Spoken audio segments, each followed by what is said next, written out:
Salut à tous, c'est Guillaume Cassard et aujourd'hui on va parler de science-fiction, de pop culture et de jeux vidéo. Aujourd'hui, c'est le nouveau film de Tonton Spielberg, à savoir Ready Player One. Like many of you, I only came here to escape. But I found something much bigger than just myself. Are you willing to fight? Help us save the Oasis.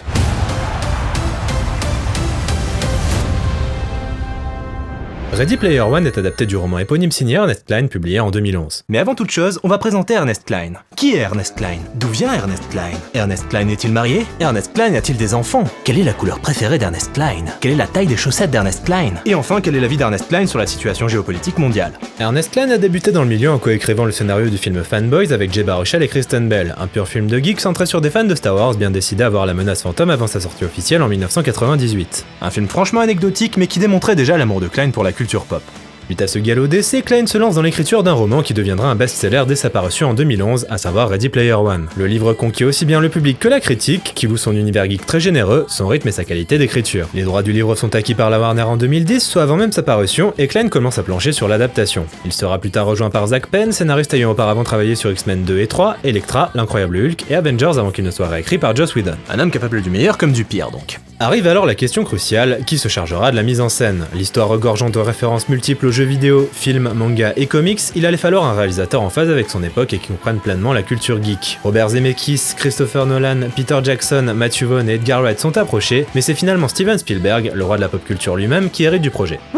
Le casting prend forme avec notamment Ty Sheridan, Olivia Cooke, Ben Mendelsohn, Mark Rylance et Simon Pegg, et le tournage démarre fin juin 2016 pour s'achever en septembre de la même année. Mais c'était il y a super longtemps! Le film est en effet principalement tourné en performance capture et nécessitera donc de très nombreux plans à effets spéciaux, ce qui implique une longue post-production gérée par ILM. Mais comme Spielberg est un ouf, il décide de tourner un film pendant cette période de post-production, à savoir Pentagon Papers. Cumulant le tournage de Pentagon Papers et la supervision des effets spéciaux de Ready Player One, Steven prouve qu'il a peur de rien, mais il avouera tout de même que Ready Player One fut l'un des films les plus compliqués à réaliser de toute sa prolifique carrière. Tu m'étonnes.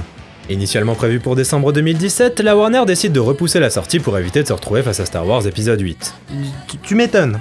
C'est donc pour le week-end de Pâques que Ready Player One débarque sur les écrans, chose cocasse et saugrenue étant donné que la quête principale du film consistera pour les personnages à partir à la recherche d'un easter egg, terme qu'on peut traduire par œuf de Pâques. Cette anecdote de gueudin pour briller en société, bluffer votre patron et pécho sa femme vous a gracieusement été offerte par moi-même. Le film était grandement attendu puisqu'il fut précédé par nombre de critiques euphoriques annonçant une véritable révolution cinématographique. Résultat anecdotique ou fantastique pour cette œuvre numérique résolument tournée vers le nostalgique? On va voir si elle mérite toutes ces critiques dithyrambiques.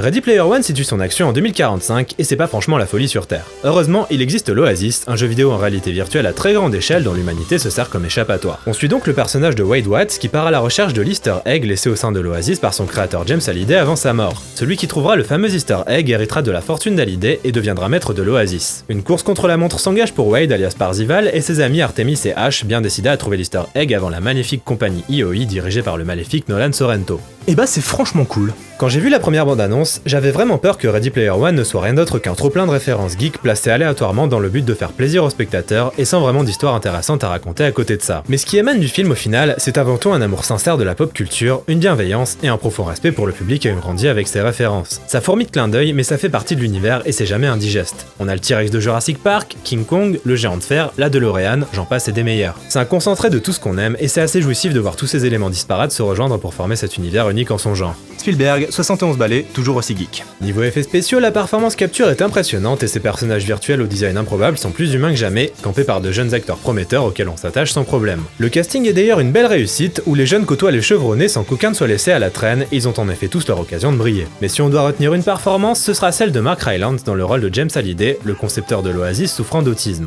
Rylance est juste extraordinaire et le personnage est extrêmement touchant. Car oui, Ready Player One manie l'émotion aussi bien que l'action et parvient à nous toucher entre deux grosses séquences bourrées d'effets spéciaux. La mise en scène est d'ailleurs purement virtuose. En même temps, on parle de Spielberg. De la course complètement dingue et ultra nerveuse qui ouvre le film jusqu'à la bataille finale, Stevie nous démontre tout son savoir-faire et apporte la preuve que malgré son âge, il fait toujours partie du haut du panier. T'as rien à prouver, Stevie, t'inquiète.